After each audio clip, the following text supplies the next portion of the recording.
सबसे पहले आप ये देखो।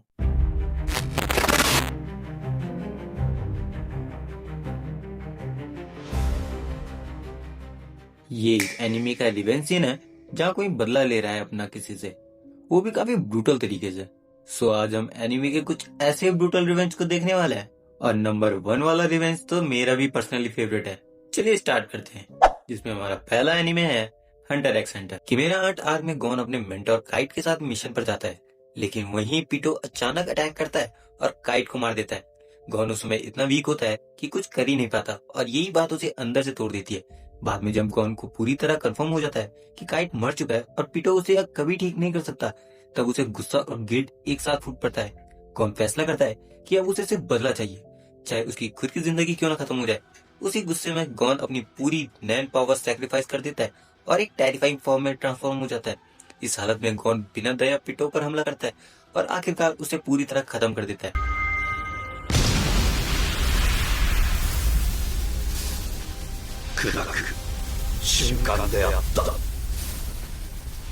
गॉन को बदला तो मिल जाता है, लेकिन उसकी कीमत बहुत भारी होती है। उसका शरीर पूरी तरह टूट जाता है और वो भी मौत के करीब पहुंच जाता है। और यही वजह है कि गॉन का रिवेंज एनिमे हिस्ट्री के सबसे डार्क और पेनफुल मोमेंट्स पे गिना जाता है। अब अगला एनिमे है हमारा एडेंस जीरो। फर्स्ट टाइम देखने में तो बिल्कुल चिल स्पेस एडवेंचर वाला एनिमे लगता है, लेकिन इसके साथ इस एनिमे में काफी डार्क इवेंट भी होते हैं। जैसे कि ये एक स्पेस एडवेंचर वाला एनिमे है, तो हमारे हीरो अलग अलग प्लेनेट में जाकर वहाँ के रूलर्स से लड़ते हैं जो वहाँ मौजूद लोगों को सता रहे होते हैं। अभी इस एनिमे में हम एक ऐसी ब्रूटल रूलर को देखते हैं जिनका नाम होता है कुरोनाई, जो सन ज्वेल प्लेनेट की रूलर होती है और वो पावर के लिए लोगों पर ब्रूटल अत्याचार करती है। उसका तरीका बहुत ही डिस्गस्टिंग होता है। कुरोनाई खास तौर पर सुंदर और यंग लड़कों को अपने पास बुलाती है। उनका यूज सिर्फ अपनी लग्जरी और एंटरटेनमेंट के लिए करती है, जिसके बाद वो उन लड़कों का चेहरा जला देती है।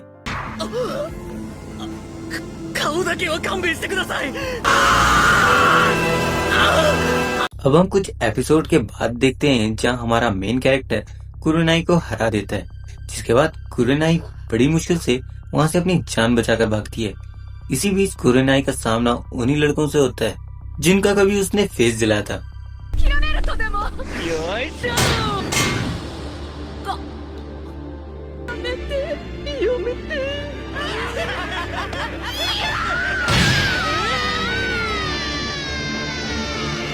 अब हम अपने अगले एनिमे में चलते हैं, जिसका नाम है किंगडम ऑफ ड्यून।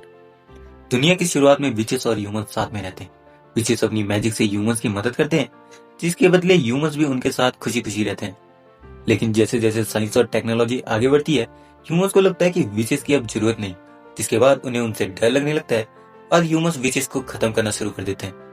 इसी स्टोरी में हमारा मेन कैरेक्टर होता है एडोनिस।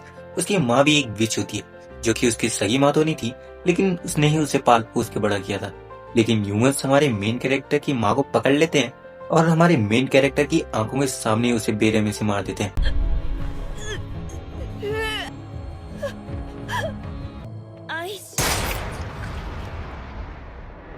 इसके बाद वो कसम खाता है कि मैं सारे इंसानों से बदला जरूर लूंगा, लेकिन वो बदला ले पाता है कि नहीं वो तो बात की बात है। लेकिन इसी बीच वो एक दूसरा ब्रूटल रिवेंज लेता है। एक साइबॉग, जो उसकी एक लौती इंसानी दोस्त डोरोगा की आंखें उसी के सामने फोड़ दी जाती है।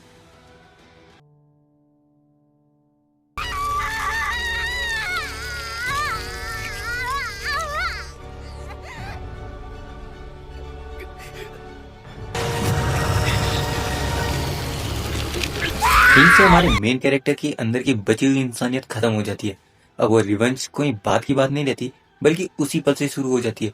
उसके बाद हमारा मेन कैरेक्टर उस साइबॉग का सामना करता है। पहले तो इंसानों ने उसकी माँ को मार दिया, उसके बाद एक लौती दोस्त की आंखें फोड़ दी, जिसके बाद हमारा मेन कैरेक्टर उस साइबॉग को बहुत गंदी तरीके से मारता है, जिसे देखने के बाद काफी सेटिस्फेक्शन भी मिलती है। लेकिन ये सीन काफी ब्रूटल रहता है, जिसे हर कोई नहीं देख पाता। अब अगला ब्रूटल रिवेंज हमारे ऐसे एनिमे के ऊपर है जो चाइना और रशिया जैसी कंट्री में बैन है। ये एनिमे अपने डार्क और एक्सट्रीम कंटेंट के लिए काफी फेमस है। इस एनिमे का नाम है एल्फेन लिली और ये एनिमे आज से 21 साल पहले रिलीज हुआ था। इस एनिमे में हमें एक डिक्लोनियस नाम की स्पीसीज को दिखाया जाता है। दिखने में तो ये बिल्कुल इंसानों की तरह ही होते हैं, लेकिन इनके पास 2 सींग और 2 इनविजिबल आर्म्स होते हैं। और ऐसी एक डिक्लोनियस होती है हमारी मेन कैरेक्टर लूसी। उसके बाद हम देखते हैं कि कैसे लूसी अपनी फैसिलिटी से भागती है, जो उसके ऊपर तरह तरह के एक्सपेरिमेंट करते थे। इसी बीच हम एक फ्लैशबैक को देखते हैं जहाँ लूसी का बचपन दिखाया जाता है जब वो एक ऑर्फनेज में थी। वहाँ के बच्चे उसके सीन को देखे उसे काफी क्रीपी समझते थे और वो लूसी को काफी बुली करते थे। लूसी काफी अकेली थी, लेकिन एक दिन उसे एक पपी मिलता है जिसे वो अपना दोस्त समझती है, लेकिन उसके इस पपी को वही बुलीज देख लेते हैं। अब वो बुलीज लूसी को परेशान करने के लिए उस पपी का इस्तेमाल करते हैं, यहाँ तक कि वो उस बेचारे पपी को मार देते हैं। 犬が痛い目に遭うぞ。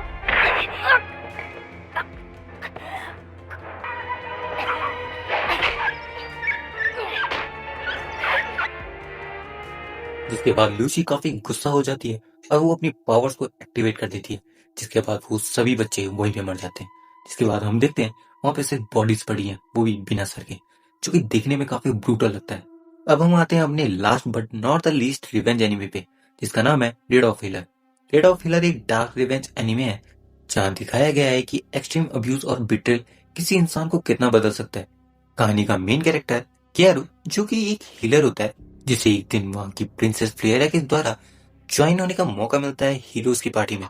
शुरू में तो प्रिंसेस फ्लेयरा हमारे एमसी के प्रति काफी काइंड हार्टेड रहती है, लेकिन टाइम के साथ हमें पता चलता है प्रिंसेस फ्लेयरा कितनी सेल्फिश रहती है।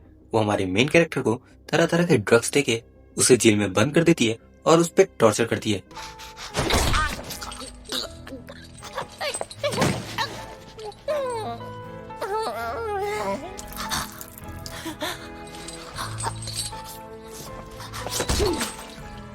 इसके बाद हमारा एमसी अपनी इंटेलिजेंस का इस्तेमाल करके रिवेंज लेता है। वो प्रिंसेस को वही दर्द और हेल्पलेस महसूस करवाता है जो उसने खुद भुगता था।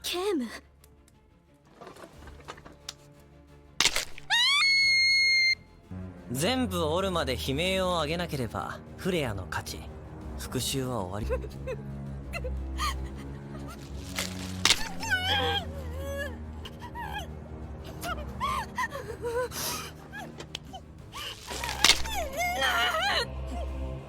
ヒール。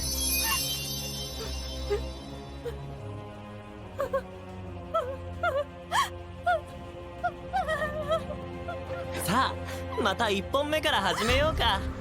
こんなのずるいですよ。だってこんな。残念、惜しかったな。俺の勝ちだ。 इसी तरह हीलर विक्टिम से एक अनस्टॉपेबल फोर्स बन जाता है और रिवेंज पूरा करता है। और ये एमसी के रिवेंज की बस स्टार्टिंग है। इस एनिमे के हर एपिसोड में एमसी अपना रिवेंज लेता है। इस वीडियो के लिए तो बस इतना ही। अगर मेरे से कोई रिवेंज एनिमे मिस हो गया हो तो कमेंट में जरूर बताना, और ऐसी ही वीडियोस देखने के लिए चैनल को सब्सक्राइब जरूर करना।